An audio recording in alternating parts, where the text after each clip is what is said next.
Movie buffs, welcome back to my channel. ನನ್ನ ಹೆಸರು ದೀಪ್ತಿ. ಇವತ್ತು ನಾನು ಮೊದಲೇ ಪ್ರಾಮಿಸ್ ಮಾಡಿದ ಹಾಗೆ Thai horror anthology Terror Tuesday ಎಕ್ಸ್ಟ್ರೀಮ್ನ ಲಾಸ್ಟ್ 4 ಎಪಿಸೋಡ್ಸ್ನ ಎಕ್ಸ್ಪ್ಲೇನ್ ಮಾಡ್ತಿದ್ದೀನಿ. ಫಸ್ಟ್ 4 ಎಪಿಸೋಡ್ಸ್ ಎಕ್ಸ್ಪ್ಲೇನ್ ಮಾಡಿದ ವಿಡಿಯೋ ಲಿಂಕ್ನ ನಾನು ಡಿಸ್ಕ್ರಿಪ್ಷನ್ ಹಾಗೆ ಪಿನ್ ಕಾಮೆಂಟಲ್ಲಿ ಹಾಕಿರ್ತೀನಿ. Kindly do check. ಆದರೆ ಅದಕ್ಕೂ ಮುಂಚೆ ಈ ವಿಡಿಯೋನ ನೋಡಿ ಆ್ಯಂಡ್ ಸಬ್ಸ್ಕ್ರೈಬ್ ಮಾಡೋದನ್ನು ಮರಿಬೇಡಿ. ನಿಮ್ಮ ಒಂದು ಸಬ್ಸ್ಕ್ರೈಬ್ ಹಾಗೆ ಲೈಕ್ ನನಗೆ ಈ ಥರದ್ದು ಇನ್ನೂ ಹೆಚ್ಚು ವೀಡಿಯೋಸ್ ಮಾಡೋದ್ರಲ್ಲಿ ಪ್ರೋತ್ಸಾಹ ನೀಡುತ್ತೆ. ಆ್ಯಂಡ್ ಎಸ್, ನಿಮ್ಗೆ ಇಷ್ಟ ಆದರೆ ನಮ್ಮ ಚಾನಲ್ನ ನೀವು ಇನ್ಸ್ಟಾಗ್ರಾಮಲ್ಲಿ ಕೂಡ ಫಾಲೋ ಮಾಡ್ಬೋದು. ಆ್ಯಂಡ್ ಐ ಪ್ರಾಮಿಸ್ ಯು, ನಾನು ನಿಮ್ಮನ್ನ ಫಾಲೋ ಬ್ಯಾಕ್ ಮಾಡ್ತೀನಿ ಅಂತ ಹೇಳ್ತಾ without any further ado let's dive into movie explanation. Episode 5 spectral class. Episode ಸ್ಟಾರ್ಟಿಂಗಲ್ಲಿ ನಾವೊಬ್ಬ ಓಲ್ಡ್ ಲೇಡಿನ ನೋಡ್ತೀವಿ. ಆ ಲೇಡಿ ಪ್ರೇ ಮಾಡ್ತಿದ್ಲು. ಅದೇ ಸಮಯಕ್ಕೆ ಅಲ್ಲೊಬ್ಬ ಹುಡುಗ ಬಂದು ಆ ಲೇಡಿನ ಚೆನ್ನಾಗಿ ಹೊಡೆದು ಅಲ್ಲಿಂದ ಹೊರಟೋಗ್ತಾನೆ. ನೆಕ್ಸ್ಟ್ ನಾವು ಆಯಿಲ್ ಅನ್ನೋ ಹುಡುಗಿನ ನೋಡ್ತೀವಿ. ಲೋಕಲ್ ಸ್ಕೂಲಲ್ಲಿ ಟೀಚರ್ ಆಗಿ ಕೆಲಸ ಸಿಕ್ಕಿದೆ. ಆಯಿಲ್ ಅಟೆಂಡೆನ್ಸ್ ತಗೋಬೇಕಾದ್ರೆ ಗೊತ್ತಾಗುತ್ತೆ ನಿಕ್ ಅನ್ನೋ ಹುಡುಗ ತುಂಬ ದಿನದಿಂದ ಆಬ್ಸೆಂಟ್ ಆಗಿದ್ದಾನೆ ಅಂತ. ಸ್ಟೂಡೆಂಟ್ಸ್ನ ಕೇಳಿದ್ರೆ ಒಬ್ಬ ಹುಡುಗ ಹೇಳ್ತಾನೆ ನಿಕ್ ಡ್ರಗ್ಸ್ ತಗೋತಿದ್ದ. ಹೀಗೆ ಒಂದಿನ ಡ್ರಗ್ಸ್ ತಗೊಂಡು ದಾರಿಯಲ್ಲಿ ಹೋಗಬೇಕಾದ್ರೆ ಕಾರ್ ಆಕ್ಸಿಡೆಂಟ್ ಆಗಿ ಸತ್ತೋದ. ಈಗಲೂ ಅವನ ಡೆಸ್ಕಲ್ಲಿ ಯಾರೂ ಕೂಡಲ್ಲ. ಅವನು ರಾತ್ರಿಯೆಲ್ಲ ತನ್ನ ಡೆಸ್ಕಲ್ಲಿ ಕೂಡ್ತಾನೆ, ಬೆಳಿಗ್ಗೆ ಇಲ್ಲಿಂದ ಹೊರಟೋಗ್ತಾನೆ ಅಂತ. ಅಫ್ಕೋರ್ಸ್ ಈ ಸ್ಟೋರಿನ ಆಯಿಲ್ ನಂಬಲ್ಲ. ಹಾಗಾಗಿ ಸೀನಿಯರ್ ಟೀಚರ್ಸ್ ಹತ್ರ ಹೋಗಿ ವಿಚಾರಿಸ್ತಾಳೆ. ಗೊತ್ತಾಗುತ್ತೆ ನಿಕ್ ಅವರ ಫ್ಯಾಮಿಲಿನೇ ಪ್ರಾಬ್ಲಮೆಟಿಕ್ ಆಗಿದೆ ಅಂತ. ನಿಕ್ ಅವರ ಡ್ಯಾಡ್ ಕೂಡ ಇದೇ ಸ್ಕೂಲಲ್ಲಿ ಓದ್ತಿರ್ಬೇಕಾದ್ರೆ ಡ್ರಗ್ಸ್ ತಗೋತಿದ್ರು. ಒಬ್ಬ ಹುಡುಗಿನ ಪ್ರೆಗ್ನೆಂಟ್ ಕೂಡ ಮಾಡಿದ್ರು. ಅದಾದಮೇಲೆ ಸ್ಕೂಲ್ಗೆ ಬರೋದೇ ನಿಲ್ಲಿಸಿದ್ರು. ನಿಕ್ ಅವರ ಅಜ್ಜಿ ಅಂತೂ ತುಂಬ ವಿಯರ್ಡ್ ಲೇಡಿ. ಊರಲ್ಲಿ ಯಾರೂ ಅವ್ರ ಹತ್ರ ಹೋಗಲ್ಲ. ಆದರೆ ಆಯಿಲ್ ಇದರಿಂದ ಕನ್ವಿನ್ಸ್ ಆಗಲ್ಲ. ಕೊನೆಗೆ ನಿಕ್ ಮನೆಗೆ ಹೋಗ್ತಾಳೆ. ಅವ್ರ ಮನೆ ಹೊರಗಡೆಯಿಂದ ನೋಡೋಕೆ ತುಂಬ ಕ್ರೀಪಿಯಾಗಿತ್ತು. ಒಳಗಡೆ ಹೋದ್ಮೇಲೆ ನೋಡ್ತಾಳೆ ಪ್ರಾಣಿಗಳ ಮಾಂಸ ಎಲ್ಲಂದ್ರಲ್ಲೇ ಮಡಿಕೆಯಲ್ಲಿ ಇಟ್ಟಿದ್ರು. ಮನೆಯಲ್ಲಿ ನಿಕ್ ಅವರ ಡ್ಯಾಡ್ ಹಾಗೆ ಅಜ್ಜಿ ಇದ್ರು. ನಿಕ್ ಬಗ್ಗೆ ಅವ್ರ ಹತ್ರ ವಿಚಾರಿಸಿದಾಗ ನಿಕ್ ಅವರ ಅಜ್ಜಿ ಹೇಳ್ತಾರೆ ನಿಕ್ ಮನೆ ಬಿಟ್ಟು ಓಡ್ ಹೋಗಿದ್ದಾನೆ, ಹೋಗ್ತಾ ನನ್ನ ಹೊಡೆದು ಹೋದ ಅಂತ. ಅವ್ರ ಡ್ಯಾಡ್ ಹೇಳ್ತಾರೆ ನಿಕ್ ಒಬ್ಬ ಡ್ರಗ್ ಅಡಿಕ್ಟ್, ಅವನಿಗೆ ದುಡ್ಡು ಕೊಡ್ತಿಲ್ಲ ಅಂತ ಮನೇಲಿ ಏನೇನು ಮಾರೋ ವಸ್ತು ಇದೆಯೋ ಅದನ್ನು ತಗೊಂಡು ಅವ್ರ ಅಜ್ಜಿನ ಹೊಡೆದು ಓಡ್ ಹೋಗಿದ್ದಾನೆ ಅಂತ. ಆಯಿಲ್ಗೆ ಅವಳ ಉತ್ತರ ಸಿಕ್ಕಿತ್ತು. ಹಾಗಾಗಿ ಸ್ಕೂಲ್ಗೆ ಹಿಂತಿರುಗ್ತಾಳೆ. ಸ್ಕೂಲಲ್ಲಿ ನೈಟ್ ಕೇರ್ ಟೇಕರ್ ಡ್ಯೂಟಿ ಅವಳಿಗೆ ಸಿಗುತ್ತೆ. ಆ್ಯಕ್ಚುಲಿ ಸ್ಕೂಲಲ್ಲಿ ಸೆಕ್ಯೂರಿಟಿ ಗಾರ್ಡ್ ಇಲ್ದಿರೋ ಕಾರಣ ಟೀಚರ್ಸ್ ಸರದಿ ಪ್ರಕಾರ ಕೇರ್ ಟೇಕರ್ ಡ್ಯೂಟಿ ಮಾಡ್ತಾರೆ. ಇವತ್ತು ಆಯಿಲ್ನ ಸರದಿ. ರಾತ್ರಿ ಆಯಿಲ್ ಡ್ಯೂಟಿ ಮಾಡಬೇಕಾದ್ರೆ ಬೆಳಿಗ್ಗೆ ಆ ಸ್ಟೂಡೆಂಟ್ ಹೇಳಿದ ಹಾಗೆ ನಿಕ್ ತನ್ನ ಡೆಸ್ಕ್ ಮೇಲಿದ್ದ. ಆಯಿಲ್ಗೆ ಒಂದು ಕ್ಷಣಕ್ಕೆ ಭಯ ಆಗುತ್ತೆ. ನಂತರ ಗೊತ್ತಾಗುತ್ತೆ ಇದು ನಿಕ್ ಆತ್ಮ ಅಲ್ಲ, ಸ್ವತಃ ನಿಕ್ ಅಂತ. ಅವನು ಆಯಿಲ್ಗೆ ಹೇಳ್ತಾನೆ ನೀವು ಬೆಳಿಗ್ಗೆ ಮನೆಗೆ ಬಂದಾಗ ನಾನು ಮನೆಯಲ್ಲೇ ಇದ್ದೆ, ನಿಮ್ಮ ಮಾತು ಕೇಳಿಸ್ಕೊಂಡೆ. ನಮ್ಮ ಅಜ್ಜಿ ಮತ್ತು ಡ್ಯಾಡ್ ಸುಳ್ಳು ಹೇಳ್ತಿದ್ದಾರೆ, ಅವರಿಂದ ನನ್ನ ಕಾಪಾಡಿ, ಅವರು ನನ್ನ ಕೊಂದು ಹಾಕ್ತಾರೆ ಅಂತ. ಆದರೆ ಅಷ್ಟೊತ್ತಿಗೆ ನಿಕ್ ಅವರ ಅಜ್ಜಿ ಮತ್ತು ಡ್ಯಾಡ್ ಸ್ಕೂಲ್ಗೆ ಬಂದಿದ್ರು. ಅವರ ಅಜ್ಜಿ ಆಯಿಲ್ಗೆ ಹೇಳ್ತಾರೆ ನಿಕ್ನ ಅವರಿಗೆ ಒಪ್ಸೋಕೆ, ನಿಕ್ನ ಅವರು ಸ್ವರ್ಗಕ್ಕೆ ಕಳಿಸ್ಬೇಕು. ಸೊ ದಟ್ ನಿಕ್ ಸ್ವರ್ಗದಲ್ಲಿ ಗೌತಮ್ ಬುದ್ಧರ ಸೇವೆ ಮಾಡ್ಕೊಂಡಿರ್ತಾನೆ. ಹೀಗೆ ಹೇಳಿ ಅವರು ನಿಕ್ ಮೇಲೆ ಅಟ್ಯಾಕ್ ಮಾಡೋಕೆ ಮುಂದಾಗ್ತಾರೆ. ಆಯಿಲ್ ಅವ್ರನ್ನ ತಳ್ಳಿ ನಿಕ್ನ ಕರ್ಕೊಂಡು ಸ್ಕೂಲಿಂದ ಹೊರಗೋಡೋಕೆ ನೋಡ್ತಾಳೆ. ಆದರೆ ಮೇನ್ ಡೋರ್ ಲಾಕ್ ಆಗಿತ್ತು. ಕೊನೆಗೆ ಒಂದು ರೂಮಲ್ಲಿ ಹೋಗಿ ಬಚ್ಚಿಟ್ಕೋತಾರೆ. ಆಯಿಲ್ ಪೊಲೀಸ್ಗೂ ಕಾಲ್ ಮಾಡ್ತಾಳೆ. ಆದರೆ ಪೊಲೀಸ್ ಇಶ್ಯೂನ ಸೀರಿಯಸ್ ಆಗಿ ತಗೊಳ್ಳಲ್ಲ. ಆಯಿಲ್ ನಿಕ್ನ ಅವ್ರ ಅಜ್ಜಿ ಹಾಗೆ ಡ್ಯಾಡ್ ಹೀಗೆ ಮಾಡೋದ್ರ ಹಿಂದಿನ ಕಾರಣ ಕೇಳಿದಾಗ ಗೊತ್ತಾಗುತ್ತೆ ನಿಕ್ ಅವರ ಅಜ್ಜಿಗೆ ತುಂಬ ವರ್ಷಗಳ ಹಿಂದೆ ಕಾಡಲ್ಲಿ ಒಂದು ಹರ್ಮಿಟ್ ಸಿಕ್ತು. ಅದು ಹೇಳ್ತು ತಾನೇ ದೇವ್ರ ಅವತಾರ ಅಂತ. ಮಾತಿನ ಮಾಯೆಯಿಂದ ಅಲ್ಲಿ ಬರೋ ಜನರಿಗೆ ಡ್ರಗ್ಸ್ನ ಪ್ರಸಾದದ ರೂಪದಲ್ಲಿ ಕೊಟ್ಟು ಡ್ರಗ್ ಅಡಿಕ್ಟ್ ಮಾಡ್ತು. ಹಾಗೆ ಹೇಳ್ತು ಈ ಡ್ರಗ್ಸ್ನ ಎಷ್ಟು ಸ್ಪ್ರೆಡ್ ಮಾಡ್ತಿರೋ ಅಷ್ಟು ನಿಮಗೆ ಪುಣ್ಯ ಸಿಗುತ್ತೆ ಅಂತ. ಇನ್ನೇನು ನಿಕ್ ಅವರ ಅಜ್ಜಿಗೂ ಅನ್ನಿಸ್ತು ತಾನು ಈ ಡ್ರಗ್ಸ್ನ ಸ್ಪ್ರೆಡ್ ಮಾಡಿ ಪುಣ್ಯ ಪಡಿಬಹುದು ಅಂತ. ಅದಕ್ಕೆ ತಾನು ಫಸ್ಟ್ ಟಾರ್ಗೆಟ್ ಮಾಡಿದ್ದೆ ತನ್ನ ಮಗನ್ನ. ನೀರಲ್ಲಿ ಡ್ರಗ್ಸ್ನ ಮಿಕ್ಸ್ ಮಾಡಿ ಅದರ ಜೊತೆಗೆ ಕಪ್ಪೆಗಳ ಅಂಗಗಳನ್ನು ಹಾಕಿ ನೀರು ಕುದಿಸಿ ಮಗನಿಗೆ ಕುಡಿಸಿದ್ಲು. ಮಗ ಅಡಿಕ್ಟ್ ಆದಮೇಲೆ ಮುಂದಿನ ಸರದಿ ನಿಕ್ದಾಗಿತ್ತು. ಆದರೆ ನಿಕ್ ಪ್ರೊಟೆಸ್ಟ್ ಮಾಡ್ದ. ಹಾಗಾಗಿ ಅವನ್ನ ಹೊಡೆದು ಬಲವಂತವಾಗಿ ಅಜ್ಜಿ ಮತ್ತು ಅವರ ಡ್ಯಾಡ್ ಅವನಿಗೆ ಡ್ರಗ್ಸ್ ಕುಡಿಸಿದ್ರು. ತಿಂಗಳಗಟ್ಟಲೆ ನಿಕ್ನ ಬಂಧಿಸಿದ್ರು. ಯಾಕಂದರೆ ಅವನು ಆ ನೀರನ್ನೇ ಕುಡಿಯೋಕೆ ಒಪ್ಕೋತಿರ್ಲಿಲ್ಲ. ಅದನ್ನು ಕುಡಿಯೋದ್ರಿಂದ ಅವನಿಗೆ ಹ್ಯಾಲುಸಿನೇಷನ್ ಆಗ್ತಿತ್ತು. ಕೊನೆಗೆ ಒಂದಿನ ಅವ್ರ ಅಜ್ಜಿನ ಹೊಡೆದು ತಪ್ಪಿಸ್ಕೊಂಡ. ಆಗ್ಲಿಂದ ಅವನು ಮನೆಗೆ ಹೋಗಲಿಲ್ಲ, ತಪ್ಪಿಸ್ಕೊಂಡು ತಿರುಗ್ತಿದ್ದಾನೆ. ಇವರಿಬ್ಬರು ಅವನ ಕೊಲ್ಲೋಕೆ ಹುಡುಕ್ತಿದ್ದಾರೆ. ಯಾಕೆ ಅಂದರೆ ನಿಕ್ಕಿಂದ ಅವರ ಪುಣ್ಯದ ಲೆವೆಲ್ ಸ್ವಲ್ಪ ಕಮ್ಮಿ ಆಯ್ತಲ್ವಾ, ಅದಕ್ಕೆ. ಅಷ್ಟೊತ್ತಿಗೆ ಅಲ್ಲಿ ನಿಕ್ ಅವರ ಡ್ಯಾಡ್ ಮತ್ತು ಅಜ್ಜಿ ಬಂದಿದ್ರು. ಆಯಿಲ್ ಅವರನ್ನ ಕನ್ವಿನ್ಸ್ ಮಾಡೋಕೆ ಪ್ರಯತ್ನ ಪಡ್ತಾಳೆ. ನಿಕ್ ನಿಮ್ಮ ರಕ್ತ, ನಿಮ್ಮ ಮಗ, ಅವನನ್ನು ಯಾಕೆ ಕೊಲ್ತಿದ್ದೀರಾ ಅಂತ. ಅದಕ್ಕೆ ಅಜ್ಜಿ ಹೇಳ್ತಾರೆ ನಿಕ್ ಎಲ್ಲಿದ್ದಾನೋ ಬೇಗ ತಿಳಿಸು, ಇಲ್ಲಾಂದರೆ ಡೀಟೇಲ್ಸ್ಗೆ ಕೋಪ ಬರುತ್ತೆ ಅಂತ. ಆಯಿಲ್ ಅವರಿಗೆ ಅರ್ಥ ಮಾಡಿಸೋಕೆ ಪ್ರಯತ್ನ ಪಡ್ತಾಳೆ. ಡೀಟೇಲ್ಸ್ ನಿಜವಾಗ್ಲೂ ಇಲ್ಲ, ಇದು ಅವರ ಭ್ರಮೆ, ಡ್ರಗ್ಸ್ ಸೈಡ್ ಎಫೆಕ್ಟ್ ಅಂತ. ಆದರೆ ಆಯಿಲ್ ಮಾತು ಕೇಳೋ ಪರಿಸ್ಥಿತಿಯಲ್ಲಿ ಅವರಿರಲಿಲ್ಲ. ಉಲ್ಟಾ ಅವರು ಆಯಿಲ್ಗೆ ಡ್ರಗ್ಸ್ ಕುಡಿಸಿ ನಿಕ್ನ ಅಲ್ಲಿಂದ ಎಳ್ಕೊಂಡು ಹೋಗ್ತಾರೆ. ಆಯಿಲ್ಗೆ ತಡೆಯೋಕೆ ಆಗಲ್ಲ. ಅವಳಿಗೆ ಈಗ ಹ್ಯಾಲೋಸಿನೇಷನ್ಸ್ ಆಗ್ತಿತ್ತು. ಅವಳಿಗೆ ಎಲ್ಲ ಕಡೆ ಹರ್ಮಿಟ್ ಕಾಣಿಸ್ತಿತ್ತು. ಅವಳು ಅದರ ಕಣ್ಣುಗಳನ್ನು ಚುಚ್ಚಿ ಓಡ್ತಾಳೆ. ಕೊನೆಗೆ ಅವಳಿಗೆ ನಿಕ್ ಪ್ರೇಯರ್ ರೂಮಲ್ಲಿ ಕಾಣಿಸ್ತಾನೆ. ಅವನ ಬೆನ್ನ ಮೇಲೆ ಚೂರಿ ಇತ್ತು. ಹೌದು, ಈ ಪಾಪಿಗಳು ಅವನನ್ನು ಕೊನೆಗೂ ಕೊಂದೇ ಬಿಟ್ಟಿದ್ರು. ಅವರಜ್ಜಿ ಖುಷಿಯಿಂದ ಕುಣಿತಿದ್ರು. ಆಯಿಲ್ಗೆ ಕೋಪ ಬರುತ್ತೆ.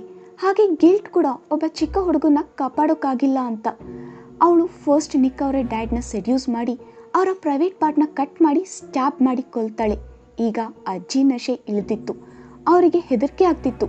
ನೆಕ್ಸ್ಟ್ ಆಯಿಲ್ ಅವರ ಅಜ್ಜಿನ ಕೂಡ ದಾರುಣವಾಗಿ ಕೊಲ್ತಾಳೆ. ಬೆಳಗ್ಗೆ ಮಕ್ಕಳು ಮತ್ತು ಟೀಚರ್ ಡೋರ್ ಓಪನ್ ಮಾಡಿದಾಗ ಆಯಿಲ್ನ ಈ ಭಯಂಕರ ರೂಪ ನೋಡಿ ದಂಗಾಗಿದ್ರು. ಅವಳು ಹೇಳ್ತಾಳೆ, ಕೊನೆಗೂ ನಿಕ್ನ ನಾನು ಸ್ಕೂಲ್ಗೆ ಕರೆತಂದೆ ಅಂತ. ಇಲ್ಲಿಗೆ 5th ಎಪಿಸೋಡ್ ಎಂಡ್ ಆಗುತ್ತೆ. ನಾವು ಎಪಿಸೋಡ್ನ ಒಂದು ಸೀನಲ್ಲಿ ಆಯಿಲ್ ಅವ್ರ ಮಾಮ್ ಜೊತೆ ಮಾತಾಡೋದನ್ನು ನೋಡ್ತೀವಿ. ಅಲ್ಲಿ ಅವ್ರ ಮಾಮ್ ಹೇಳ್ತಿದ್ರು, ನೀನು ಸಿವಿಲ್ ಸರ್ವಿಸಸ್ಗೆ ಹೋಗಬೇಕು ಅಂತ. ಆ್ಯಂಡ್ ಎಪಿಸೋಡ್ನ ಇನ್ನೊಂದು ಸೀನಲ್ಲಿ ನೋಡ್ತೀವಿ, ಆಯಿಲ್ ನನ್ನ ಕೆರಿಯರ್ ಹಾಳಾಯಿತು ಅಂತ ಹೇಳೋದನ್ನು. ಸೊ ಈಗ ಇದೆಲ್ಲ ಆದಮೇಲೆ ಈ ಟ್ರೋಮಾ ಮತ್ತು ಡ್ರಗ್ಸಿಂದ ಅಫ್ಕೋರ್ಸ್ ಆಯಿಲ್ ಕೆರಿಯರ್ ಹಾಳಾಗಿದೆ. ಸೊ ನಾವು ಐ ಆಮ್ ನಾಟ್ ಶೋರ್ ಈಗ ಆಯಿಲ್ ಮತ್ತೆ ಒಂದು ಸ್ಟೇಬಲ್ ಲೈಫ್ ಲೀಡ್ ಮಾಡ್ತಾಳೆ ಅಂತ. ಈಗ ಅವಳು ಈ ಥರದ್ದು ಏನಾದರೂ ಕ್ರೇಜಿ ಥಿಂಗ್ಸ್ ಮಾಡ್ತಾಳೆ ಅಂತ ನನ್ನ ಅಭಿಪ್ರಾಯ. Episode 6 girl next door. ಈ ಕಥೆ ಬರ್ಡ್ ಅನ್ನೋ ವ್ಯಕ್ತಿದು. ಅವನು ಹೊಸ ಅಪಾರ್ಟ್ಮೆಂಟ್ಗೆ ಶಿಫ್ಟ್ ಆಗಿದ್ದಾನೆ. ಅವನು ಅಪಾರ್ಟ್ಮೆಂಟ್ ಒಳಗೆ ಎಂಟರ್ ಆಗ್ತಿದ್ದ ಅಷ್ಟರಲ್ಲೇ ಮೇಲ್ಗಡೆಯಿಂದ ಒಬ್ಬ ಹುಡುಗಿ ಬಿದ್ದು ಸೂಸೈಡ್ ಮಾಡ್ಕೋತಾಳೆ. ಆಶ್ಚರ್ಯ ಏನಂದರೆ ಅವನ ಫ್ರೆಂಡ್ ಕಾಯ್ಗೆ ಇದೇನೂ ಕಾಣಿಸಲ್ಲ. ಆ್ಯಕ್ಚುಲಿ ಇದು ಅವನ ಭ್ರಮೆ ಅಷ್ಟೇ. ಬರ್ಡ್ ಫ್ಲ್ಯಾಟ್ ನಂಬರ್ 407ಗೆ ಶಿಫ್ಟ್ ಆಗಿದ್ದಾನೆ. ಇಲ್ಲಿ ನಮಗೆ ಬರ್ಡ್ ಆ್ಯಂಡ್ ಕಾಯ್ನ ಕನ್ವರ್ಸೇಷನಿಂದ ಗೊತ್ತಾಗುತ್ತೆ ಬರ್ಡ್ ಟ್ರೇಡಿಂಗ್ ಆಗಿ ತನ್ನ ಜಾಬ್ನ ಕ್ವಿಟ್ ಮಾಡಿದ್ದಾನೆ ಅಂತ. ಕಾಯ್ಗೆ ಈ ಅಪಾರ್ಟ್ಮೆಂಟ್ ಇಷ್ಟ ಆಗಲ್ಲ. ಆದರೆ ಬರ್ಡ್ ಫೈನಾನ್ಷಿಯಲಿ ಸ್ಟ್ರಗಲ್ ಮಾಡ್ತಿದ್ದ. ಹಾಗಾಗಿ ಇದಕ್ಕಿಂತ ಬೆಟರ್ ಪ್ಲೇಸ್ಗೆ ಶಿಫ್ಟ್ ಆಗೋ ಪರಿಸ್ಥಿತಿಯಲ್ಲಿರಲಿಲ್ಲ. ಇನ್ಫ್ಯಾಕ್ಟ್ ಅವನು ಕಾಯ್ ಹತ್ರ ಕೂಡ ಸಾಲ ಮಾಡಿದ್ದ. ಬರ್ಡ್ ಎದುರುಗಡೆ ಫ್ಲ್ಯಾಟಲ್ಲಿ ಒಬ್ಬ ಬ್ಯೂಟಿಫುಲ್ ಹುಡುಗಿನ ನೋಡ್ತಾನೆ. ಕೈನ ಬಿಡೋಕೆ ಹೋದಾಗ ಆ ಹುಡುಗಿಯ ಮನೆ ಬಾಗಿಲಿಗೆ ಒಂದು ನೋಟ್ ಅಂಟಿಸ್ತಾನೆ, saying hello I am Bird, ಇಲ್ಲಿ ಹೊಸದಾಗಿ ಶಿಫ್ಟ್ ಆಗಿದ್ದೀನಿ ಅಂತ. ಕೈನ ಬಿಟ್ಟು ಬಂದ ಮೇಲೆ ನೋಡ್ತಾನೆ, ಆ ನೋಟ್ ಬಾಗಿಲ ಮೇಲೆ ಇರಲಿಲ್ಲ. ತನ್ನ ಫ್ಲ್ಯಾಟ್ ಒಳಗೆ ಹೋಗಿ ಡ್ರಗ್ಸ್ ತಗೋತಾನೆ. ಶವರ್ ಸೌಂಡ್ ಕೇಳಿ ಆ ಹುಡುಗಿ ಸ್ನಾನ ಮಾಡೋದನ್ನು ಇಮ್ಯಾಜಿನ್ ಮಾಡ್ಕೋತಾನೆ. ಒಂದು ಕ್ಷಣಕ್ಕೆ ಅವನಿಗೆ ಅನ್ಸುತ್ತೆ ಆ ಹುಡುಗಿ ಅವನ ಬಾತ್ರೂಮಿಂದ ಹೊರಗೆ ಬಂದ ಹಾಗೆ. ಎದ್ದು ನೋಡ್ತಾನೆ, ಯಾರೂ ಇರಲಿಲ್ಲ. ಅದೇ ಹೊತ್ತಿಗೆ ಅವನಿಗೆ ರೂಮಲ್ಲಿ ಒಂದು ನೋಟ್ ಸಿಗುತ್ತೆ. ಅದರಲ್ಲಿ ಫ್ಯೂ ವಿಯರ್ಡ್ ರೂಲ್ಸ್ ಇತ್ತು. ಶಬ್ದ ಆದರೆ ಹೆದರಬೇಡ, ಯಾರನ್ನು ಹೆಲ್ಪ್ಗೆ ಕರಿಬೇಡ, ಸದ್ದು ಮಾಡಬೇಡ, ಅರ್ಧ ರಾತ್ರಿಯಲ್ಲಿ ಮನೆಯಿಂದ ಹೊರಗೆ ಹೋಗಬೇಡ, ಯಾರಾದರೂ ಬಾಗಿಲು ಬಡಿದ್ರೆ ಓಪನ್ ಮಾಡಬೇಡ, ಲೈಟ್ಸ್ ಆಫ್ ಮಾಡು. ಬರ್ಡ್ ಇದನ್ನು ಇಗ್ನೋರ್ ಮಾಡಿ ತನ್ನ ಕೆಲಸದಲ್ಲಿ ತೊಡಗ್ತಾನೆ. ಅರ್ಧ ರಾತ್ರಿಯಲ್ಲಿ ಅವನಿಗೆ ಪಕ್ಕದ ಫ್ಲ್ಯಾಟಿಂದ ಹುಡುಗ ಹುಡುಗಿ ಜಗಳಾಡೋ ಶಬ್ದ ಕೇಳಿಸುತ್ತೆ. ಬಾಲ್ಕನಿಯಿಂದ ಬಗ್ಗಿ ನೋಡ್ತಾನೆ. ಗೊತ್ತಾಗುತ್ತೆ ಅವರು ರೊಮ್ಯಾನ್ಸ್ ಮಾಡ್ತಿದ್ದಾರೆ ಅಂತ. ಒಳಗೆ ಬಂದು ಕೂತ್ಕೋತಾನೆ. ಯಾರೋ ಬಾಗಿಲು ಮುರಿದು ಹೋಗೋ ಥರ ಬಡಿತಿದ್ರು. ಪೀಪ್ ಹೋಲಿಂದ ಚೆಕ್ ಮಾಡಿದಾಗ ಒಂದು ಕೈ ಕಾಣಿಸುತ್ತೆ. ಬರ್ಡ್ ಹೆದರ್ಕೊಂಡು ಬೆವರ್ತಿದ್ದ. ಲೈಟ್ಸ್ ಆಫ್ ಮಾಡಿ ಒಂದು ಕಡೆ ಸದ್ದು ಮಾಡದೆ ಕೂಡ್ತಾನೆ. ನಾವು ಬರ್ಡ್ ಮನೆ ಎದುರುಗಡೆ ಒಬ್ಬ ಹುಡುಗಿನ ನೋಡ್ತೀವಿ. ಸ್ವಲ್ಪ ಹೊತ್ತಾದ್ಮೇಲೆ ಎಲ್ಲ ಶಾಂತ ಆಗುತ್ತೆ. ಅಷ್ಟರಲ್ಲೇ ಬರ್ಡ್ಗೆ ಕೈ ಕಡೆಯಿಂದ ಕಾಲ್ ಬರುತ್ತೆ. ಬರ್ಡ್ ನಡೆದಿದ್ದೆಲ್ಲ ತಿಳಿಸ್ತಾನೆ. ನೆಕ್ಸ್ಟ್ ಡೇ ಬರ್ಡ್ ನೋಡ್ತಾನೆ, ಆ ಹುಡುಗಿ ಮನೆ ಲಾಕ್ ಆಗಿತ್ತು. ಬರ್ಡ್ಗೆ ಅನ್ಸುತ್ತೆ ಬಹುಶಃ ಆ ಹುಡುಗಿಯ ಬಾಯ್ ಫ್ರೆಂಡ್ ಅವಳನ್ನು ಕೂಡ ಹಾಕಿರಬೇಕು ಅಂತ. ಹಾಗನ್ಕೊಂಡು ಬಾಗಿಲನ್ನು ತಳ್ತಾನೆ. ಅವನ ಅನುಮಾನ ನಿಜ ಆಗಿತ್ತು. ಒಳಗಡೆ ಆ ಹುಡುಗಿ ಇದ್ಲು. ಬರ್ಡ್ ಓಡ್ ಹೋಗಿ ಸೆಕ್ಯೂರಿಟಿ ಹತ್ರ ಫ್ಲ್ಯಾಟ್ ನಂಬರ್ 406 ಬಗ್ಗೆ ಕಂಪ್ಲೇಂಟ್ ಮಾಡ್ತಾನೆ. ಅದಕ್ಕೆ ಸೆಕ್ಯೂರಿಟಿ ಹೇಳ್ತಾನೆ ಹಾಗಾಗೋಕೆ ಸಾಧ್ಯನೇ ಇಲ್ಲ. ಆ ಫ್ಲ್ಯಾಟ್ ಓನರ್ ವರ್ಷಗಳ ಹಿಂದೆನೇ ಮನೆ ಖಾಲಿ ಮಾಡಿ ಹೋಗಿದ್ದಾರೆ ಅಂತ. ಕೊನೆಗೆ ಬರ್ಡ್ ಡಿಸೈಡ್ ಮಾಡ್ತಾನೆ ತಾನೇ ತನಿಖೆ ಮಾಡೋದಾಗಿ. ತನ್ನ ಮನೆ ಬಾಲ್ಕನಿಯಿಂದ 406 ಫ್ಲ್ಯಾಟ್ ಒಳಗೆ ಎಂಟರ್ ಆಗ್ತಾನೆ. ಆದರೆ ಈ ಫ್ಲ್ಯಾಟ್ ಸೇಮ್ ತನ್ನ ಫ್ಲ್ಯಾಟ್ ಥರನೇ ಇತ್ತು. ಇದೇಗೆ ಸಾಧ್ಯ? ಆ್ಯಕ್ಚುಲಿ ಬರ್ಡ್ ತನ್ನ ಫ್ಲ್ಯಾಟಿಂದ ಹೊರಗಡೆನೇ ಹೋಗಿರಲಿಲ್ಲ. ಡ್ರಗ್ಸ್ ಡೋಸ್ ಹೆಚ್ಚಾಗಿದ್ದರಿಂದ ಅವನಿಗೆ ಹಾಗನಿಸ್ತಿತ್ತು. ಇದಾದ್ಮೇಲೆ ಅವನಿಗೆ ಕಾಯ್ ಕಡೆಯಿಂದ ಕಾಲ್ ಬರುತ್ತೆ. ಕಾಯ್ ಅವನ ಮೇಲೆ ಅಪ್ಸೆಟ್ ಆಗಿದ್ದ. ಆ್ಯಕ್ಚುಲಿ ಕಾಯ್ಗೆ ಗೊತ್ತಾಗಿತ್ತು ಬರ್ಡ್ ಕೆಲಸ ಬಿಟ್ಟಿಲ್ಲ, ಅವನು ಡ್ರಗ್ಸ್ ತಗೊಳ್ಳೋದ್ರಿಂದ ಅವನನ್ನು ಕೆಲಸದಿಂದ ತೆಗೆದುಹಾಕಿದ್ದಾರೆ ಅಂತ. ಇನ್ಫ್ಯಾಕ್ಟ್ ಕೈಗೆ ಅನಿಸುತ್ತೆ ಇದುವರೆಗೂ ನಡೆದಿದ್ದೆಲ್ಲ ಕಟ್ಟುಕತೆ ಇರಬೇಕು ಆರ್ ಡ್ರಗ್ಸ್ ಸೈಡ್ ಎಫೆಕ್ಟ್ ಇರಬೇಕು. ನಾಳೆ 406 ಫ್ಲ್ಯಾಟ್ ಓನರ್ನ ಕೇಳಿದ್ರೆ ಹಾಲಿಗೆ ಹಾಲು ನೀರಿಗೆ ನೀರಾಗುತ್ತೆ ಅಂತ. ಥ್ರೂ ಔಟ್ ದ ಎಪಿಸೋಡ್ ನಾವು ನೋಡ್ತೀವಿ ಬರ್ಡ್ ಅವರ ಮೊಮ್ ಕಾಲ್ಸ್ನ ಇಗ್ನೋರ್ ಮಾಡ್ತಿದ್ದ. ಕಾಯ್ ಹತ್ರ ಫೋನಲ್ಲಿ ಜಗಳಾಡಿ ಕಾಲ್ ಎಂಡ್ ಆದಮೇಲೆ ಬರ್ಡ್ಗೆ ಗೊತ್ತಾಗುತ್ತೆ ಡ್ರಗ್ಸ್ ಖಾಲಿ ಆಗಿದೆ ಅಂತ. ಹಾಗಾಗಿ ಅರ್ಧ ರಾತ್ರಿಯಲ್ಲಿ ಹೊರಗೆ ಹೋಗಬೇಡಿ ಅನ್ನೋ ರೂಲ್ನ ಬ್ರೇಕ್ ಮಾಡಿ ಹೊರಗೆ ಹೋಗ್ತಾನೆ. 406 ಅಲ್ಲಿರೋ ಹುಡುಗಿ ಬಾತ್ ಟವಲಲ್ಲೇ ಬರ್ಡ್ ಫ್ಲ್ಯಾಟ್ ಒಳಗೆ ಹೋಗ್ತಾಳೆ, ಹಾಗೆ ಬರ್ಡ್ನ ಇನ್ವೈಟ್ ಮಾಡ್ತಾಳೆ. ಅವನಿಗೆ ಎಚ್ಚರ ಆಗುತ್ತೆ, ಬೆಳಿಗ್ಗೆ ಆಗಿತ್ತು. ಆ್ಯಂಡ್ ಎಸ್, ಇದು ಕೂಡ ಅವನ ಹ್ಯಾಲುಸಿನೇಷನ್. ಬೆಳಿಗ್ಗೆ ಅವನಿಗೆ ಇನ್ನೊಂದು ನೋಟಿಸ್ ಸಿಗುತ್ತೆ. ಅದರಲ್ಲಿತ್ತು, ಬಿಲ್ಡಿಂಗಲ್ಲಿರೋ ಪ್ರಾಬ್ಲಮಿಂದ ನಿಮಗೆ ಇನ್ಕನ್ವೀನಿಯನ್ಸ್ ಆಗಬಹುದು.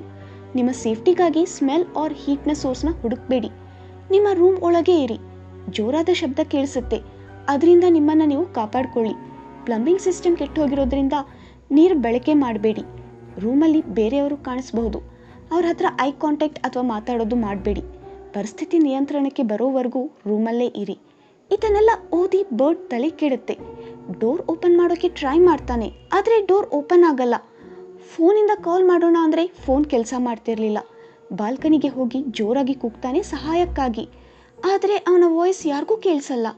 ಅದಕ್ಕೆ ಅಲ್ಲೇ ಇದ್ದ ಆ್ಯಶ್ ಟ್ರೇನ ಎಸಿತಾನೆ. ಆಶ್ಚರ್ಯ ಏನಂದರೆ ಆ ಆ್ಯಶ್ ಟ್ರೇ ಮತ್ತೆ ತನ್ನ ಜಾಗಕ್ಕೆ ಬಂದಿತ್ತು.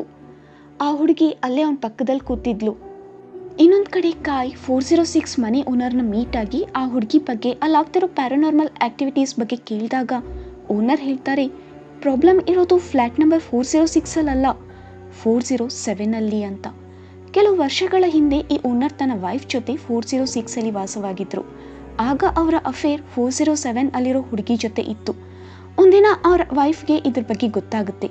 ಓನರ್ ಮೊದಲೇ ಗೆಸ್ ಮಾಡಿದ್ರು ಮುಂದೆ ಏನಾಗುತ್ತೆ ಅಂತ. ಅದಕ್ಕೆ ಆ ಹುಡುಗಿ ಫ್ಲ್ಯಾಟಲ್ಲಿ ಒಂದು ನೋಟ್ ಹಾಕ್ತಾರೆ, ಶಬ್ದ ಆದರೆ ಬಾಗಿಲು ತೆಗಿಬೇಡ, ಲೈಟ್ಸ್ ಆಫ್ ಮಾಡು, ಎಕ್ಸೆಟ್ರಾ. ಇದೇ ನೋಟ್ ಎಪಿಸೋಡ್ ಬಿಗಿನಿಂಗ್ ಅಲ್ಲಿ ಬರ್ಡ್ಗೆ ಸಿಕ್ಕಿದ್ದು. ಆ್ಯಂಡ್ ಓನರ್ ಗೆಸ್ ಮಾಡೋ ಪ್ರಕಾರನೇ ಅವತ್ತು ರಾತ್ರಿ ಅವ್ರ ಹೆಂಡತಿ ಆ ಹುಡುಗಿ ಮನೆ ಡೋರ್ನ ತಟ್ಟಿ ಜಗಳ ಮಾಡ್ತಾಳೆ. ಆದರೆ ಆ ಹುಡುಗಿ ಆ ಇನ್ಸ್ಟ್ರಕ್ಷನ್ಸ್ನ ಫಾಲೋ ಮಾಡ್ತಾಳೆ, ಹೊರಗಡೆ ಬರಲ್ಲ. ಆ ಓನರ್ ಆ ಹುಡುಗಿಗೆ ಫಾಲ್ಸ್ ಪ್ರಾಮಿಸ್ ಮಾಡ್ತಾರೆ, ತನ್ನ ವೈಫ್ಗೆ ಡಿವೋರ್ಸ್ ಕೊಟ್ಟು ಅವಳನ್ನು ಮದುವೆ ಆಗೋದಾಗಿ. ನೆಕ್ಸ್ಟ್ ಡೇ ಆ ಹುಡುಗಿ ಎದ್ದೇಳೋ ಮುಂಚೆನೇ ಮನೆ ಖಾಲಿ ಮಾಡಿ ತನ್ನ ವೈಫ್ ಜೊತೆ ಹೊರಟೋಗ್ತಾರೆ. ಈ ಪೇನ್ ತಟ್ಕೊಳ್ದೆ 407 ಹುಡುಗಿ ಬಾಲ್ಕನಿಯಿಂದ ಬಿದ್ದು ಸೂಸೈಡ್ ಮಾಡ್ಕೋತಾಳೆ. ಆ್ಯಂಡ್ ಬರ್ಡ್ ಈ ಅಪಾರ್ಟ್ಮೆಂಟ್ಗೆ ಎಂಟರ್ ಆಗಬೇಕಾದ್ರೆ ಆ ಹುಡುಗಿ ಸೂಸೈಡ್ ಮಾಡಿಕೊಂಡ ವಿಷನ್ನೇ ಬಂದಿತ್ತು. ಇಲ್ಲಿಗೆ ನಮಗೆ ಒಂದು ಮಿಸ್ಟ್ರಿ ಅಂತೂ ಕ್ಲಿಯರ್ ಆಯಿತು. ಆದರೆ ಬರ್ಡ್ ಯಾಕೆ ರೂಮಿಂದ ಹೊರಗೆ ಹೋಗೋಕ್ಕಾಗ್ತಿಲ್ಲ? ಅವನೊಂದು ಟೈಮ್ ಲೂಪಲ್ಲಿ ಯಾಕೆ ಸಿಕ್ಕಾಕೊಂಡಿದ್ದಾನೆ? ಇದಕ್ಕೆ ಉತ್ತರ ನಮಗೆ ಸ್ವಲ್ಪ ಹೊತ್ತಲ್ಲೇ ಗೊತ್ತಾಗುತ್ತೆ. ಹೊಸ ನೋಟಿಸ್ ಸಿಕ್ಕಿದ ಮೇಲಿಂದ ಬರ್ಡ್ ಜೊತೆ ವಿಚಿತ್ರ ಘಟನೆಗಳಾಗ್ತಿದೆ. ಬಾತ್ರೂಮಲ್ಲಿ ನೀರು ಓವರ್ಫ್ಲೋ ಆಗೋದು, ಮಂತ್ರೋಪಚಾರಾಣಿ ಕೇಳಿಸೋದು, ಅಚಾನಕ್ಕಾಗಿ ಹಿಂದೆ ಯಾರೂ ಇದ್ದಾಗನ್ಸುತ್ತೆ. ತಿರುಗಿ ನೋಡಿದ್ರೆ ಯಾರೂ ಇರಲ್ಲ. ಡೋರ್ ಓಪನ್ ಮಾಡಿ ಹೊರಗೆ ಹೋಗೋಕ್ಕೆ ನೋಡ್ತಾನೆ, ಆದರೆ ಅವನ ಕೈ ಸುಡುತ್ತೆ. ಮತ್ತೆ ಅವನಿಗೆ ಎಚ್ಚರ ಆಗುತ್ತೆ. ಈಗ ಅವನು ಆ ಹುಡುಗಿಯ ಗೋಸ್ಟ್ ಮಡಿಲಲ್ಲಿ ಮಲಗಿದ್ದ.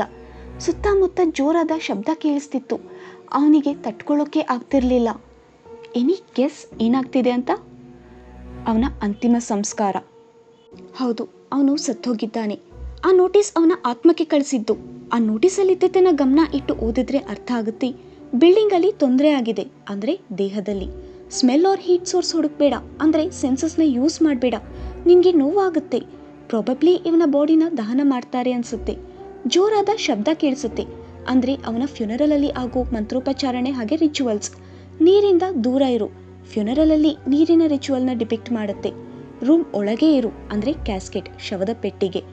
ಆ್ಯಂಡ್ ಫೈನಲಿ ರೂಮ್ ಒಳಗೆ ಬೇರೆ ಅವರು ಕಾಣಿಸ್ತಾರೆ, ಅಂದರೆ ಬೇರೆ ಆತ್ಮಗಳು. ಅವ್ರ ಜೊತೆ ಐ ಕಾಂಟ್ಯಾಕ್ಟ್ ಮಾಡಬೇಡ, ಮಾತಾಡಬೇಡ. ಇದರಿಂದ ಆಫ್ಟರ್ ಲೈಫ್ ಹೋಗೋದಕ್ಕೆ ಅಡಚಣೆ ಆಗುತ್ತೆ. ಅವರಮ್ಮ ಅವನ ಆತ್ಮಶಾಂತಿಗಾಗಿ ಅವನ ಫ್ಲ್ಯಾಟ್ ಒಳಗೆ ಬರ್ತಾರೆ. ಬರ್ಡ್ ಕೂಗ್ತಿದ್ದ, ಆದರೆ ಅವರಮ್ಮಗೆ ಕೇಳಿಸಲ್ಲ. ಅವ್ನು ಬದುಕಿದ್ದಾಗ ಅವರಮ್ಮ ಎಷ್ಟು ಸಲ ಅವ್ನು ಕಾಲ್ ಮಾಡ್ತಿದ್ರು, ಅವ್ನು ಇಗ್ನೋರ್ ಮಾಡ್ತಿದ್ದ. ಆದರೆ ಈಗ ಆ್ಯಕ್ಚುಲಿ ಬರ್ಡ್ ಡ್ರಗ್ಸ್ ಖಾಲಿಯಾಗಿದ್ದಿನಾನೇ ಬಾಲ್ಕನಿಯಿಂದ ಹಾರಿ ಸತ್ತೋಗಿದ್ದ. ಆ ಲೇಡಿ ಕೋಸ್ಟ್ ಅವನು ಸೂಸೈಡ್ ಮಾಡ್ಕೊಳ್ಳೋ ಥರ ಮಾಡಿತ್ತು. ಈಗ ಅವನ ಆತ್ಮ ತನ್ನ ಸೂಸೈಡ್ ಮಾಡ್ಕೊಂಡ ಕ್ಷಣನ ನೋಡುತ್ತೆ. It's similar to episode 3. ನೆನಪಿದ್ಯಾ? ಅಲ್ಲಿ ಕೂಡ ಸತ್ತವರು ಒಂದು ಟೈಮ್ ಲೂಪಲ್ಲಿ ಸಿಕ್ಕಾಕೊಂಡಿದ್ರು. ಅದೇ ಥರ ಇಲ್ಲಿ ಬರ್ಡ್ ಕೂಡ ಒಂದು ಟೈಮ್ ಲೂಪಲ್ಲಿ ಸಿಕ್ಕಾಕೊಂಡಿದ್ದ. ಅವನ ಪಾಸ್ಟಿನ ರಿಪೀಟ್ ಟೆಲಿಕಾಸ್ಟ್ ಥರ ನೋಡ್ತಿದ್ದ. ಅವನ ಘೋಸ್ಟೇ ಅವನ ಹಾಂಟ್ ಮಾಡ್ತಿತ್ತು. ಇಲ್ಲಿಗೆ ಎಪಿಸೋಡ್ 6 ಎಂಡ್ ಆಗುತ್ತೆ. Episode 7 dear ಗ್ರಾನಿ. ಎಪಿಸೋಡ್ ಶುರು ಆಗುತ್ತೆ ಮುಂತಾ ಅನ್ನೋ ಲೇಡಿನ ತೋರಿಸ್ತಾ. ಅವಳು ಅವ್ರ ಮೊಮ್ ಜೊತೆ ಒಂದು ಲೇಕ್ ಹತ್ರ ಬಂದಿದ್ಲು. ಇವತ್ತು ಅವರ ಮೊಮ್ ಬರ್ತ್ಡೇ. ಪದ್ಧತಿ ಪ್ರಕಾರ ಫಿಶಸ್ನ ಲೇಕಲ್ಲಿ ರಿಲೀಸ್ ಮಾಡೋಕೆ ಬಂದಿದ್ರು. ಮುಂತಾ ಸಾಧಾರಣ ಫಿಶಸ್ನ ತಂದಿದ್ಲು, ಆದರೆ ಮಾಮ್ ಈಲ್ ಫಿಶೇ ಬೇಕು ಅಂತ ಹಠ ಮಾಡ್ತಾರೆ. ಅದಕ್ಕೆ ಮುಂತಾ ಹೇಳ್ತಾಳೆ ಇಲ್ಲಿ ಈಲ್ ಸರ್ವೈವ್ ಆಗಲ್ಲ ಅಂತ. ಈ ಗಲಾಟೆ ಮಧ್ಯೆ ಮುಂತಾಗೆ ಆಫೀಸ್ ಕಡೆಯಿಂದ ಕಾಲ್ ಬರುತ್ತೆ. 2 ನಿಮಿಷ ಫೋನಲ್ಲಿ ಮಾತಾಡಿ ಹಿಂತಿರುಗಿ ನೋಡೋಷ್ಟರಲ್ಲೇ ಮಾಮ್ ಅಲ್ಲಿರಲಿಲ್ಲ. ಅವರ ಸ್ಲಿಪ್ಪರ್ಸ್ ಮಾತ್ರ ಇತ್ತು. ಮುಂತಾ ಕೂಗ್ತಾಳೆ, ಆದರೂ ಯಾವುದೇ ಉತ್ತರ ಬರಲ್ಲ. ತಡ ಮಾಡದೆ ಮುಂತಾ ಪೊಲೀಸ್ ಸ್ಟೇಷನ್ಗೆ ಹೋಗ್ತಾಳೆ. ದಿನ ಎಲ್ಲ ಇದರಲ್ಲೇ ಕಳೆದೋಗುತ್ತೆ. ರಾತ್ರಿ ಮನೆಗೆ ಹೋಗೋಕ್ಕೆ ಅವಳಿಗೆ ಧೈರ್ಯ ಇರಲಿಲ್ಲ. ತನ್ನ ಮಗಳಿಗೆ ಏನು ಹೇಳೋದು? ಮನೆಗೆ ಹೋಗಿ ಅಳ್ತಿರ್ತಾಳೆ. ಅಲ್ಲಿಗೆ ನೂಲೆಕ್ ಬರ್ತಾಳೆ. ಕೇಳ್ತಾಳೆ ಅಜ್ಜಿ ಇಲ್ಲಿ ಅಂತ. ಅವಳು ಮುಂತಾನ ಹೆಸರಿಟ್ಟು ಕರೀತಾಳೆ. ಅವಳ ಪಾಲಿಗೆ ಅವರ ಅಜ್ಜಿನೇ ತನ್ನ ತಾಯಿ. ಮುಂತಾ ಯಾವಾಗಲೂ ಕೆಲಸ ಅಂತ ಬ್ಯುಸಿಯಾಗಿರ್ತಿದ್ಲು. ಅವಳ ಮೇಲೆ ಧ್ಯಾನನೇ ಕೊಡಲಿಲ್ಲ. ಅಜ್ಜಿ ಕಳೆದೋಗಿರೋದು ಗೊತ್ತಾಗಿ ನೂಲೆಕ್ಗೆ ಕೋಪ ಬರುತ್ತೆ. ಅವಳು ಮುಂತಾನ ಬೈತಾಳೆ, ನಿನ್ನ ಕೈಯಲ್ಲಿ ಏನಾಗುತ್ತೆ? ನಿನ್ನ ತಾಯಿನ ಕೂಡ ನೋಡ್ಕೊಳಕ್ಕಾಗಲ್ಲ, ಅದಕ್ಕೆ ನಿನ್ನ ಡ್ಯಾಡ್ ಬಿಟ್ಟು ಹೋಗಿರೋದು ಅಂತ. ಹಾಗೆ ಹೇಳಿ ತನ್ನ ರೂಮ್ಗೆ ಹೋಗ್ತಾಳೆ. ರೂಮಲ್ಲಿ ನೂಲೆಕ್ ತನ್ನ ಫ್ರೆಂಡ್ಗೆ ನಡೆದಿದ್ದೆಲ್ಲ ತಿಳಿಸಿ ಮುಂತಾನ ಬ್ಲೇಮ್ ಮಾಡ್ತಾಳೆ. ನೂಲೆಕ್ನ ಸಮಾಧಾನ ಮಾಡೋಕೆ ಅವಳ ಫ್ರೆಂಡ್ ಹೇಳ್ತಾಳೆ, ಯಾರಿಗೆ ಗೊತ್ತು, ನಿಮ್ಮ ಅಜ್ಜಿ ಬಚ್ಚಿಟ್ಕೊಂಡಿರಬಹುದು. ನಿಮ್ಮ ಅಜ್ಜಿಗೆ ಕಣ್ಣ ಮುಚ್ಚಾಲೆ ಅಂದರೆ ಇಷ್ಟ ಅಲ್ವಾ? ನೀನು ಹುಡುಕ್ತೀಯ ಅಂತ ಕಾಯ್ತಿರಬಹುದು. ಅದೇ ಸಮಯಕ್ಕೆ ನೂಲೆಕ್ ನೋಡ್ತಾಳೆ, ಎದುರುಗಡೆ ಬಿಲ್ಡಿಂಗಲ್ಲಿರೋ ವ್ಯಕ್ತಿ ಇವರ ಮನೇನ ವಿಚಿತ್ರವಾಗಿ ನೋಡ್ತಿದ್ದ. ನೆಕ್ಸ್ಟ್ ಡೇ ಮುಂತಾ ಒಬ್ಬ ಶಮನ್ ಹತ್ರ ಹೋಗ್ತಾಳೆ. ಅವಳ ಮುಖ ನೋಡ್ತಿದ್ದ ಹಾಗೆ ಮುಂತಾ ಏನಾಯ್ತು ಅಂತ ಹೇಳೋಕ್ಕೂ ಮುಂಚೆನೆ ಶಮನ್ ಹೇಳ್ತಾರೆ, ನಿಮ್ಮಮ್ಮ ಇಲ್ಲೇ ನಿನ್ನ ಸುತ್ತಮುತ್ತ ಇದ್ದಾರೆ, ಆದರೆ ಅವರು ಕಾಣಿಸ್ತಿಲ್ಲ. ಬಿಕಾಸ್ ಒಂದು ಘೋಸ್ಟ್ ಅವರ ವಿಷನ್ನ ಬ್ಲಾಕ್ ಮಾಡಿದೆ. ಹಾಗಾಗಿ ನಿನಗೂ ಅವ್ರು ಕಾಣಿಸ್ತಿಲ್ಲ. ಅವರನ್ನು ವಾಪಸ್ ತರಬೇಕಂದ್ರೆ ಒಂದು ರಿಚುವಲ್ ಮಾಡಬೇಕು. ಅದರಿಂದ 3 days ಒಳಗೆ ಅವರು ಮನೆಗೆ ಬರ್ತಾರೆ.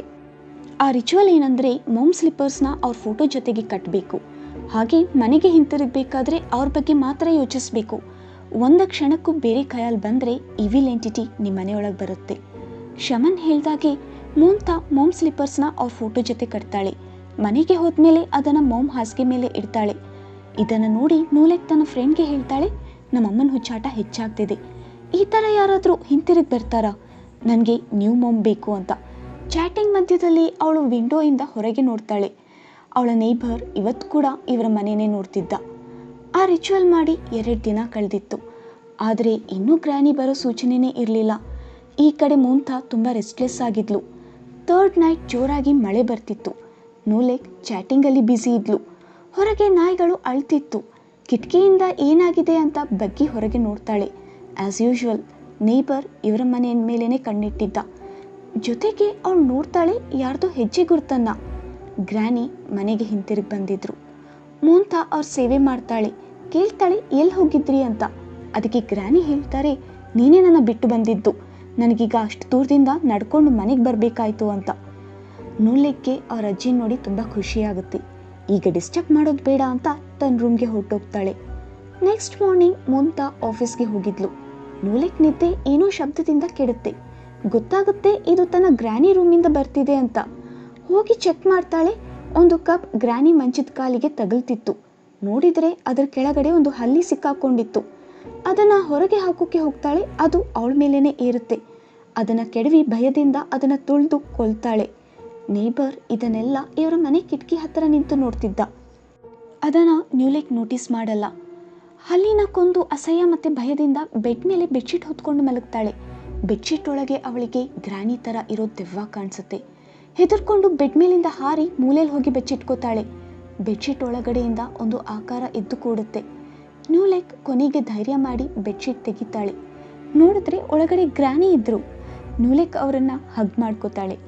ಈ ಕಡೆ ಆಫೀಸಲ್ಲಿ ಮುಂತಾಗೆ ಪೊಲೀಸ್ ಕಡೆಯಿಂದ ಕಾಲ್ ಬರುತ್ತೆ.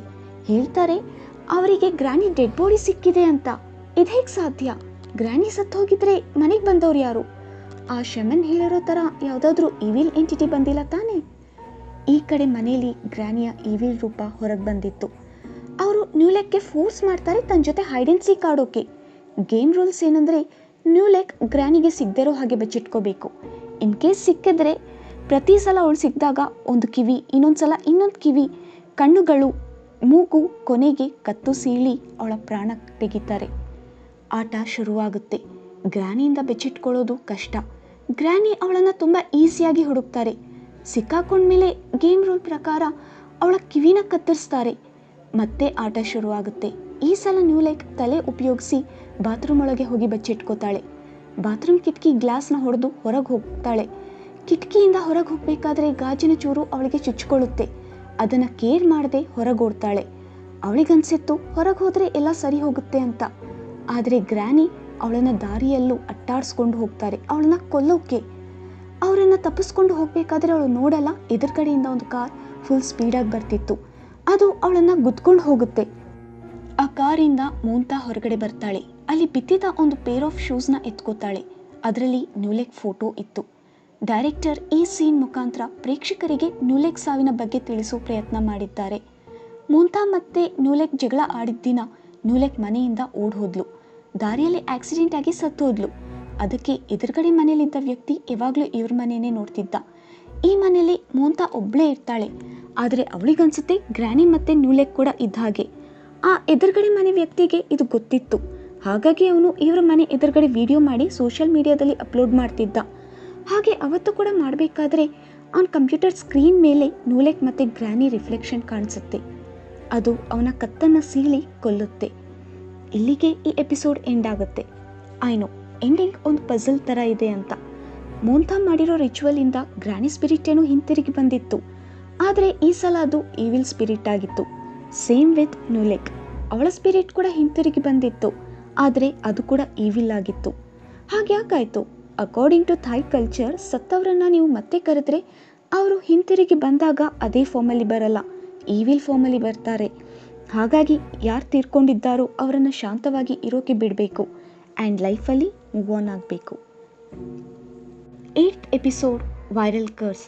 ಕತೆ ಶುರುವಾಗುತ್ತೆ ಸಿಂಗಲ್ ಮದರ್ ಪೆನ್ನ ತೋರಿಸ್ತಾ. ಅವಳು ಒಂದು ರೆಂಟಲ್ ಶಾಪಲ್ಲಿ ಲಾಂಡ್ರಿ ಬಿಸ್ನೆಸ್ ನಡೆಸ್ತಿದ್ದಾಳೆ.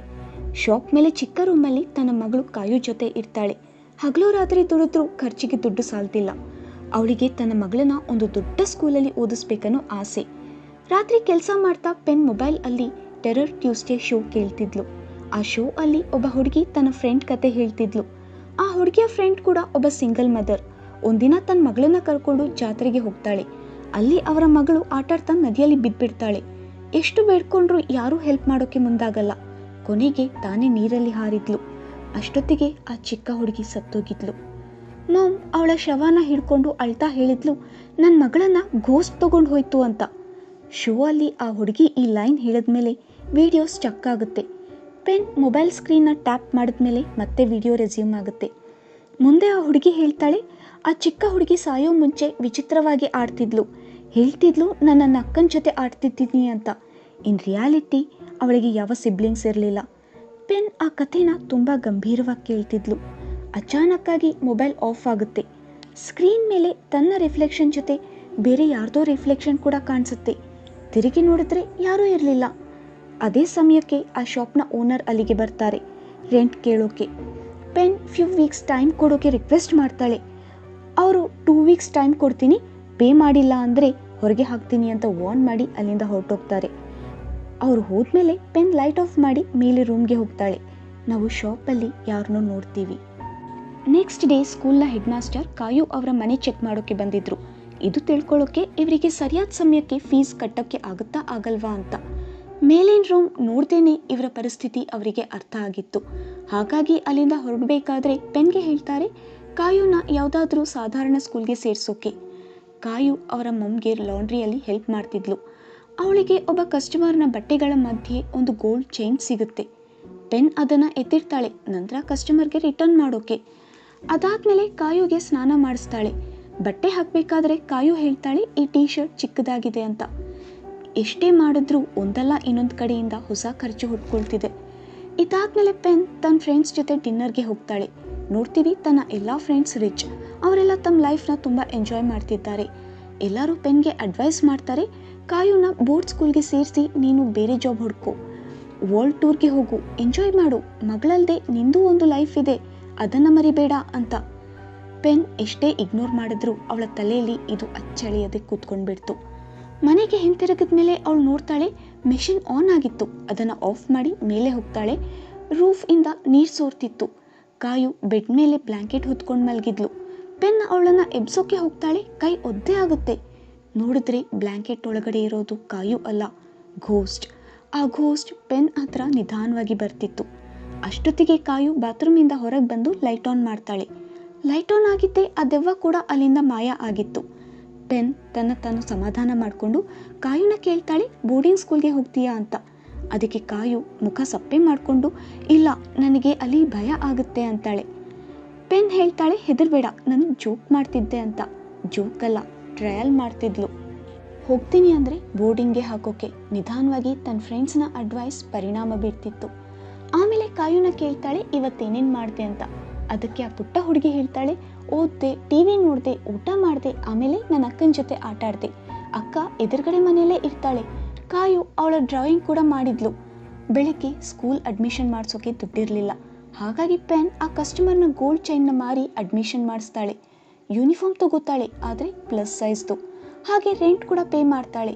ರೆಂಟ್ ಪೇ ಮಾಡಿ ಹಿಂತಿರುಗಬೇಕಾದ್ರೆ ನೋಡ್ತಾಳೆ ತನ್ನ ಶಾಪ್ ಎದುರುಗಡೆ ಪೊಲೀಸ್ ಬಂದಿದ್ರು. ಕಾಯು ಬಾಗ್ಲ ಹತ್ರ ನಿಂತು ಅಳ್ತಿದ್ಲು. ಹತ್ರ ಹೋದ್ಮೇಲೆ ಗೊತ್ತಾಗುತ್ತೆ ಚೈನ್ನ ಕೊಂಡ್ಕೊಂಡ ಆ ಪಾನ್ ಶಾಪ್ ಅವನು ಆ ಕಸ್ಟಮರ್ಗೆ ತಿಳಿಸಿದ್ದಾನೆ ಅಂತ.